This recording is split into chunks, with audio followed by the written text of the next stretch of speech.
बोलिए प्रेम से श्री सद्गुरु महाराज की जय। प्यारे लोगों, आज हम चर्चा करने वाले हैं ध्यान में प्रवेश कैसे करें।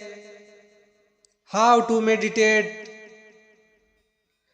ध्यान में प्रवेश करने का सबसे सरल तरीका है हमारी सांसें। हमारी वे सांसें जिनसे हमारे समस्त स्थूल शरीर प्राण में है।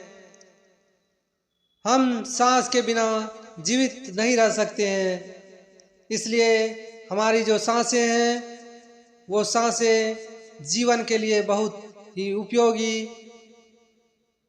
है। जीवित है, कार्य कर रहा है।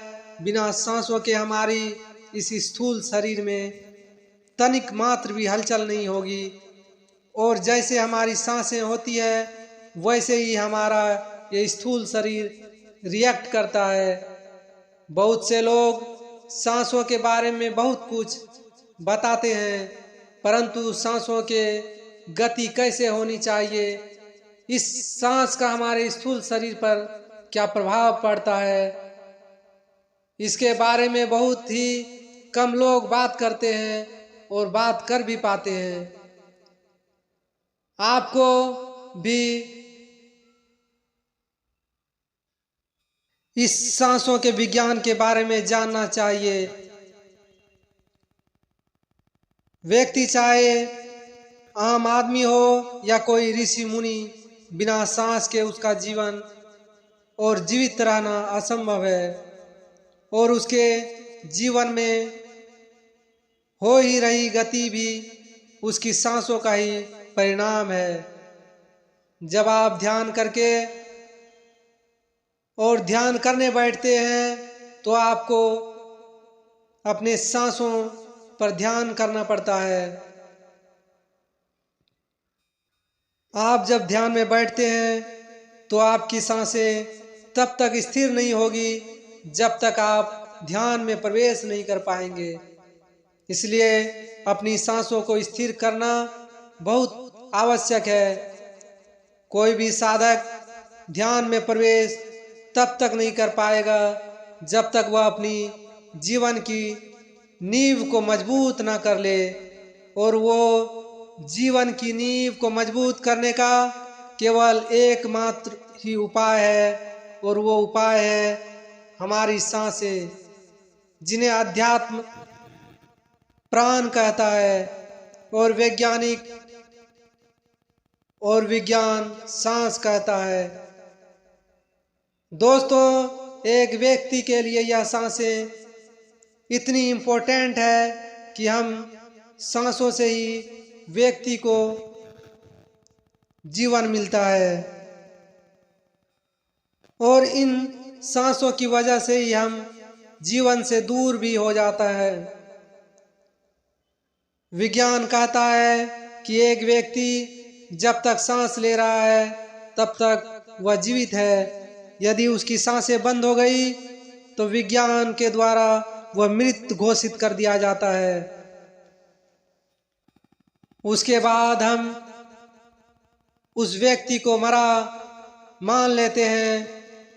मान क्या लेते हैं, वह मरा ही समझा जाता है और मर जाता है। परंतु अध्यात्म कहता है कि एक व्यक्ति के भीतर जब तक यह सांस चल रही है तब तक वह स्थूल शरीर में जीवित है। उसके बाद वह व्यक्ति के भीतर से यह प्राण रूपी श्वास खत्म हो जाती है, तब व्यक्ति सूक्ष्म रूप में जीवित रहता है।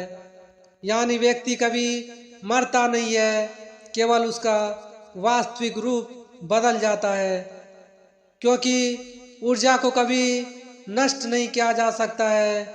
ऊर्जा केवल एक रूप से दूसरे रूप में परिवर्तित हो जाती है, क्योंकि साइंस कहता है energy not to be created, not to be destroyed. ऊर्जा को ना तो उत्पन्न किया जा सकता है, ना उसे विनाश किया जा सकता है।